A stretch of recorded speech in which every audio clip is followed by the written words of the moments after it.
Et il rappelait que la base, c'est la mosquée, Baytullah. Et c'est pour ça que le prophète alayhi salatu wassalam, a dit les demeures les plus aimées auprès d'Allah azza wa jal, c'est les mosquées. Voilà pourquoi le prophète alayhi salatu wassalam, nous a rappelé qu'il est important de se rendre dans les mosquées, d'aimer les mosquées et de rester dans les mosquées. Toute personne qui reste dans une mosquée, eh bien même s'il est assis, il ne prie pas, il a la récompense d'une personne qui est en prière. Et les anges ne cessent d'invoquer Allah azza wa jal en sa faveur tant qu'il a les ablutions. Et toute personne qui se rend dans une mosquée comme Ja'a fi Sahih afin d'enseigner un bien ou d'apprendre un bien aura la récompense d'un hajj complet. Quelqu'un qui sort de chez lui va à la mosquée, il s'assoit. Dans le confort, c'est pas comme à l'époque, hein, sur la terre, à même le sol. Non, avec chauffage au sol, le confort, tranquille. Eh bien, même à notre époque, avec tout ce confort-là, tu vas dans une mosquée pour apprendre une science ou enseigner un bien, tu as la récompense d'un hajj. Celui qui est sorti de chez lui, qui est parti à Arafah, qui est parti à Mina, ceux qui ont fait le hajj savent que c'est quand même éprouvant. Celui qui a été faire Ar-Rami, à Jamarat, celui qui a... Toute cette récompense, tu as la récompense d'un hajj complet. Parce que tu es parti à la mosquée. Et parce que tu as voulu enseigner un bien ou bien apprendre un bien. Allah nous rappelle que les mosquées sont des endroits bénis où les anges ils sont présents. Et toute personne qui se réunit dans une mosquée pour apprendre ou enseigner un bien, l'islam, la science de façon générale et particulièrement le Coran, les versets, la parole d'Allah Azza wa Jal, eh bien la miséricorde d'Allah Azza wa Jal descend sur eux et les anges les encerclent avec leurs ailes. Et Allah pardonne les péchés à tous ces serviteurs présents lors de cette assise-là. Et le prophète alayhi salatu wassalam a dit, lorsque vous voyez un jardin parmi les jardins du paradis, prenez-y place ou prenez place.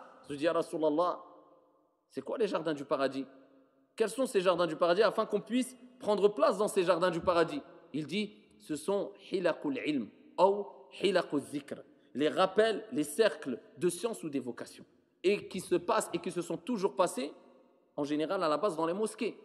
Donc on voit que s'il y a autant de récompenses qui sont gagnées à travers notre assise dans une mosquée, notre présence dans une mosquée, c'est qu'on comprend vraiment que les demeures les plus aimées auprès d'Allah Azza wa Jal, ce sont les mosquées. Voilà pourquoi le prophète alayhi salatu wassalam et les sahaba utilisaient la mosquée afin d'éduquer la communauté.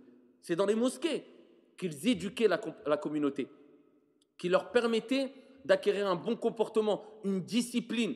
Voilà pourquoi quand on se rend dans la mosquée, eh bien il est demandé ici de ne pas élever la voix.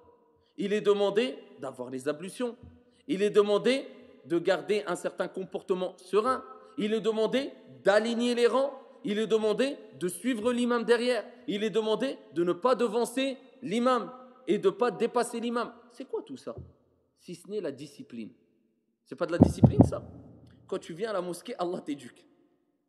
Quand tu viens à la mosquée, est-ce qu'il est recommandé, c'est une sunna de courir en venant à la mosquée? C'est une sunna de courir en venant à la mosquée? Ce n'est pas une sunna de courir en venant à la mosquée. Le prophète alayhi salam, il nous a interdit de courir en venant à la mosquée. Quand tu viens à la mosquée, tu es en retard. Pendant que tu viens à la mosquée, ici tu es considéré comme étant en prière.